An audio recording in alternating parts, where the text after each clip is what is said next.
Dudes, it's Gaz, and welcome back to the WARFRAME video.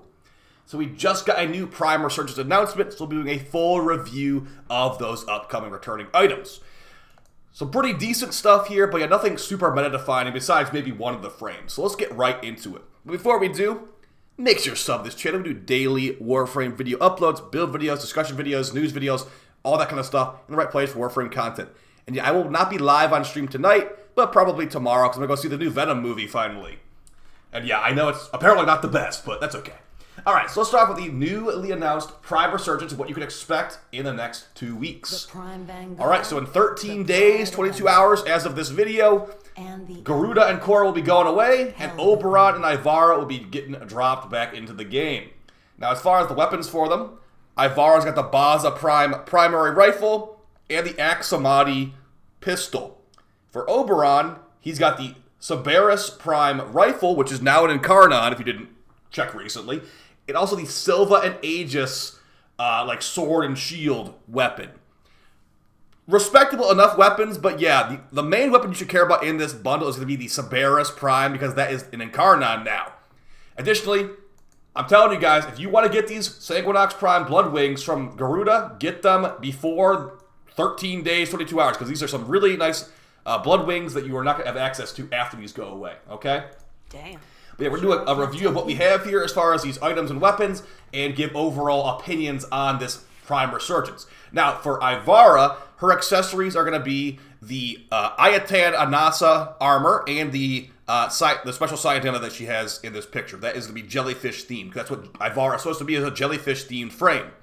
If you like that stuff, I'd say preview it when it comes out. But yeah, to me, I don't really think that would go with my look on Ivara. And for me, whenever I play Ivara, I have 2 or 3 main uses for her. So as far as the build I've got equipped right now, this is the one for animal conservation. You're getting those animal tags for the new mods. We've got the Rest and Rage ability from Equinox through Helminth, and this will make it a big AoE sleep. You could technically use Ivara's Sleeping Arrow, but it's like an extra button press to me, so I don't really want to do that. So I usually run for animal captures. Keep in mind, you can do that on any frame, but the good thing about Ivara is you can be permanently invisible with Prowl, so you can go fishing and go animal hunting with the exact same build, no issues at all.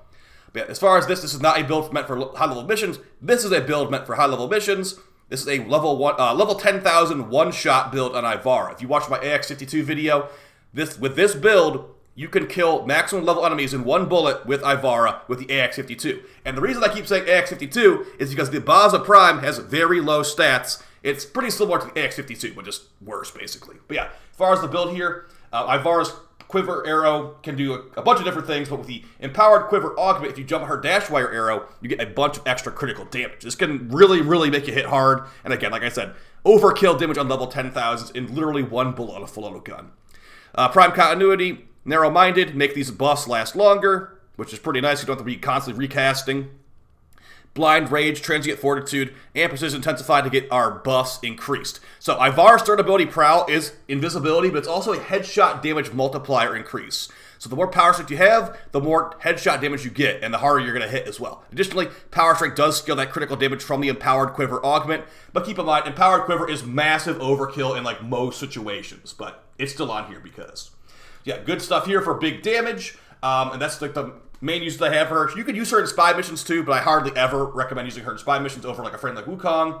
But you could like do Wrathful Advance from Kalerva to teleport around the spy vault, because now the thing about Ivara, she cannot bullet jump in her invis. That's the main issue with her. You have to like walk around and roll. So I would not recommend her for speed running spies. But if you are someone that doesn't mind doing the spy a little bit slower and wants to be nice and consistent, you could try Ivara for that instead.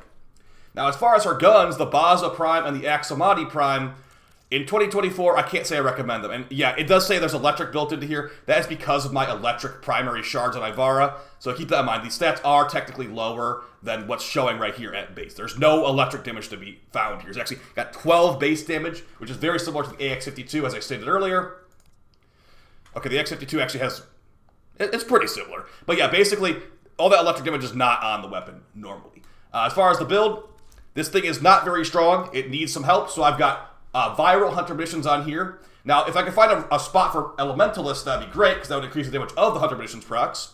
But for right now, I don't care about this weapon enough to really mess with it too much more. So yeah, this weapon is weak, so I'd recommend putting on Viral and Slash to make it basically get carried by the Viral and Slash. You're not going to have Electric on your build unless you have the shards I have on here. We got Galvanized Aptitude, Galvanized Chamber, Crit Mods, and Prime Shred. This thing is very single target, has very bad stats, so I'd recommend some punch through to make it a little bit more AoE, and Rifle Elementalist could help you with that.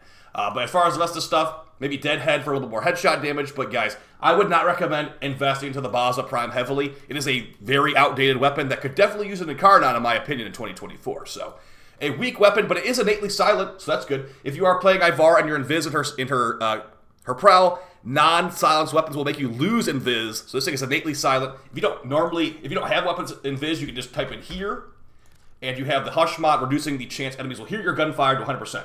But we're already silent, so it doesn't really do anything for us on this weapon. Now, the next weapon, the Aksomati Prime, actually could use a silencer because we don't want to lose our invis with Ivara. But yeah, as far as the base stats of the Aksomati Prime, good crit, and not great base damage with a full auto pistol. I like these things, but I can't say that I actually use them that often. We got Corrosive on here with these crit pistols. They got pretty good Rivens at least. With a crit chance Riven, we're at 116% crit chance. Without the crit chance Riven, we're at 68. So yeah, a lot weaker without a crit chance Riven, so keep that in mind. If you do want to use these things for whatever reason, the Riven stats are relatively okay.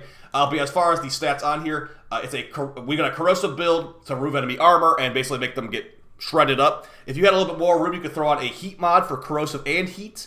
But as you can see right here, if you're playing Ivara, put on that Suppress mod so you don't lose your invisibility. If I was to take this off, I would lose invisibility the second I fire a bullet, so keep that in mind.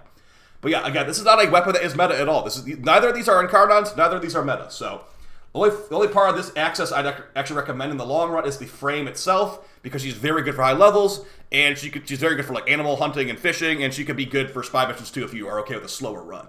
So yeah, decent access there. The accessories are pretty cool. I might get that Cyan data actually. But let's move on to the other frame of this access. It's going to be Oberon. And I'm not going to have as nice of things to say about Oberon, and you might even notice too, I don't even have a loadout slot for Oberon. That's how much I don't use Oberon. But thankfully the Sybaris Prime Incarnon is very fun and good. Yeah, Oberon, I wouldn't recommend buying him specifically, but I would say that I'd recommend that DE reworks him next, actually. We've got Trinity and Nyx being reworked in 1999, update in December. I'm hoping that the next train to be updated is going to be Oberon with some kind of rework. But either way, let's go ahead and show what Oberon's doing right now. And keep in mind, I don't really play him that much, so this build is not exactly the best build ever made. But that being said, I do have an Umbra Forma on Oberon, so I must at least kind of know what I'm talking about here.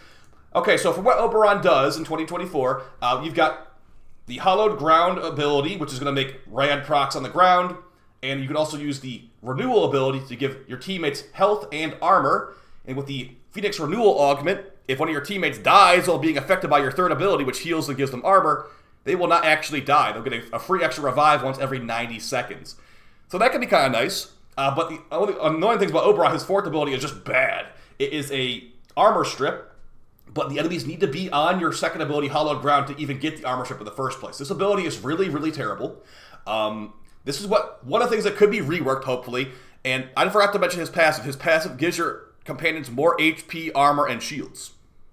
And 1 instant revive per mission. So he is really outdated. His first ability, I didn't even show it here, is Smite. This is like a bunch of... This actually can be pretty good. This is also his Helminth, so any frame can use this. So Smite makes a bunch of orbs that have percentage health damage. They can actually... This can one-shot level 10,000 enemies, technically, if you do it right, with like Vigorous Swap and all that. But yeah, it's also got an augment called Smite Infusion, giving you radiation damage on all weapons. But keep in mind, Eidolons are like, and Sentients are one of the only things in the game still weak to radiation. Radiation damage got a pretty big nerf, as Grineer are not weak to radiation at all anymore. You want to use Corrosive against Grineer now. So, yeah, Oberon got kind of hit pretty hard, and also, not to mention, he is pretty energy hungry, and one of the go-to builds for Oberon does use Hunter Adrenaline for a bunch of energy restore. But the thing is, if you get a Dante in your squad... Okay, let's not even talk about Dante. Maybe I will talk about Dante a little bit. But Dante basically makes this guy cry all day long, because Dante is so much better than Oberon, and Dante is not even a prime. But yeah, basically, if you have Overguard, it was making it where Hunter Adrenaline was not working, and that's literally why they had to change Hunter Adrenaline. Because of people playing Oberon and crying, they couldn't get any energy. So yeah, before, this would only work on your HP. Now, converts 45% of damage on health to energy without shields. Allies Overguard imitates health. That's how bad Oberon is. Overguard, a newer mechanic, ruined his fun, and they had to actually change old mods to make the Oberon players feel better, okay? I would not recommend playing Oberon, buying Oberon, or doing anything involving Oberon until a rework is announced at some point. So yeah, maybe go and buy and play Dante instead. Like really, he is so much better. But yeah, that being said, if you want to play him for some reason, maybe you like the Phoenix Renewal mod, or you like the effects of his abilities where you like throw grass on the ground, sure. You know what, why not? But yeah, that being said, guys, I would not recommend you invest into him. And as you can see, I haven't even bothered to make a new build. I got like Slime Attack mods in here if you want to do a Slime Attack build. Now, his weapons are definitely a little bit more exciting. We've got the Sybaris Prime incarnon right here, and this thing has plenty of different builds you can do. It's actually quite flexible. But yeah, the incarnon version of the Sybaris Prime is going to have a 4-round burst with forced blast procs on bullets. So if you have a bunch of multi-shot, if you haven't played in a while, blast procs are like AoE procs now. A blast proc will make an enemy explode on death. If you get 10 blast procs, they'll immediately explode.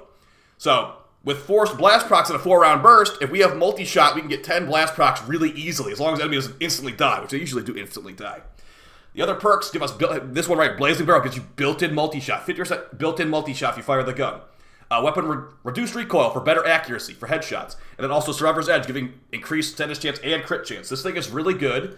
The Dex Sybaris is also very good. But for this one right here, this is a build focused on Saren with her 3rd ability. A more general build would be something like this with no Riven, where we've got, looks like we got Toxin on here. So yeah, you probably want to throw on Corrosive somehow. So maybe throw on Corrosive or Viral or Gas. If you watch some of my videos on the full overview of this thing, it can be really, really good.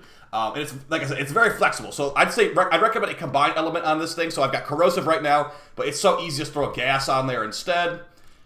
Blast and Gas, pretty good for AoE procs. But hey, if you want to just do the same thing I was just doing, Saren Toxin procs, just go with the exact same build. No Riven needed.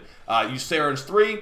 And those blast procs and the Toxin together are going to be really, really nasty with Arcane Blight. So, fun weapon for sure. Let's move on to the last weapon here, the Silva Aegis Prime. Oh yeah, by the way, Oberon's accessories, just like Oberon himself, I don't think that they're that great. So you got like looks like a tail pretty much. If you think that looks good, you got Sugatra as well. Definitely would recommend Ivara's accessories over Oberon's anything besides maybe his primary. Yeah, thankfully, Oberon's got good weapons, but yeah, his accessories and the frame himself, kind of lackluster in my opinion. Last weapon, the Silva Aegis Prime. So this thing has really low attack speed, but good everything else pretty much. We've got a sword and shield weapon with base fire, so you can do lots of different elemental builds on this thing, but keep in mind, yeah, it does have only elemental. That being said, though, when you are using a stance for these weapons, they will have elemental procs in there. So if we go ahead and look at the combos right here, for like Dark Light, there's Impact proc in there. For Null Warning, there's an Impact and a Slash proc. So you're still getting Slash and Impact for like Condition Overload, but it's not built into the weapon. It's built into the stances combos. Just keep that in mind when you are running this thing. But as far as the build, I've got a Corrosive Heat build right here. But just like the other, just like the Sybaris, it's very flexible. If I took this off, we got base gas damage with my Toxin Riven. But yeah, the list goes on. You could do Blast if you want. So we could do Blast Toxin technically if you do like a cold mod. I haven't tried that yet, but actually sounds kind of fun. Actually, can you do Blast Toxin?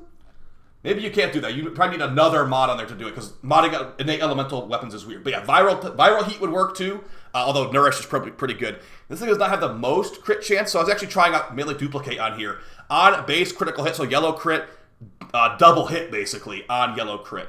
I want to try it out because does not have the most crit chance, got like 25 at base.